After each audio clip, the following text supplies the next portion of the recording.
একজনের রুটি খাচ্ছিল, এক কৃপণ বখিল রুটি খেতে বসেছে, সিল একটা এসে রুটিতে সু মারল, সু মেরে রুটিটা নিয়ে গেছে।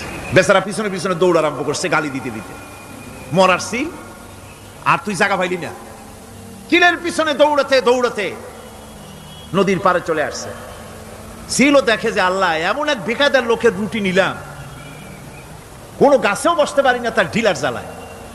শেষ পর্যন্ত পাশে ছিল নদী, নদীর উপর দিয়া চিল উড়ে ওপার যাওয়া আরম্ভ করছে।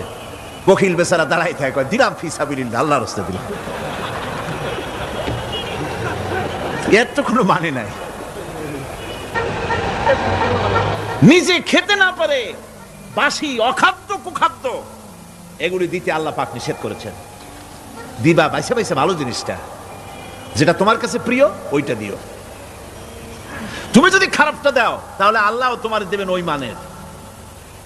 কিয়ামত আছে না, কিয়ামত ওই মানের পাবা। আল্লাহ পাক বলছেন, ইয়া আইয়ুহাল্লাযীনা আমানু আনফিকু মিন তাইয়্যিবাতি মা কাসাবতুম ওয়া মিম্মা আখরাজনা লাকুম মিনাল আরদ। তোমরা যে উপার্জন করেছো, সেই উপার্জনে তোমাদের জন্য যা উপার্জন করেছো তাই, আর মাটি থেকে আমি যা তোমাদের জন্য দিয়েছি তার থেকে ভালো জিনিস, ভালো ভালো জিনিস আমার রাস্তায় খরচ করো। এটা কার অর্ডার? আল্লাহর অর্ডার। আর খরচ করার জন্য ওয়ালা তায়াম্মামুল খাবিসা মিনহু তুনফিকুন, খরচ করার জন্য বাইসা বাইসা খারাপ জিনিসগুলি খুঁজে বেড়াইও না, ভালো জিনিসগুলি আমার রাস্তায় খরচ করো। আর যতদূর সম্ভব গোপনে দিও, যতদূর সম্ভব দান গোপনে করিও।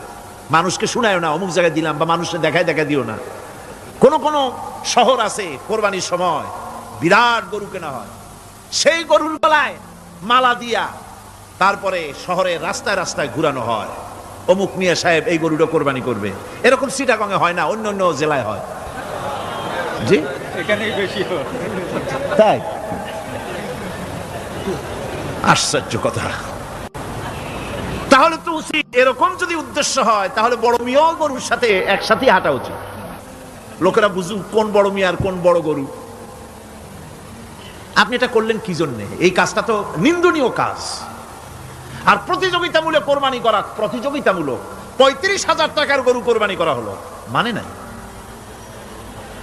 মানুষকে শুনাইয়া, মানুষকে দেখাইয়া যদি করা হয় কোনো ফল পাওয়া যাবে না।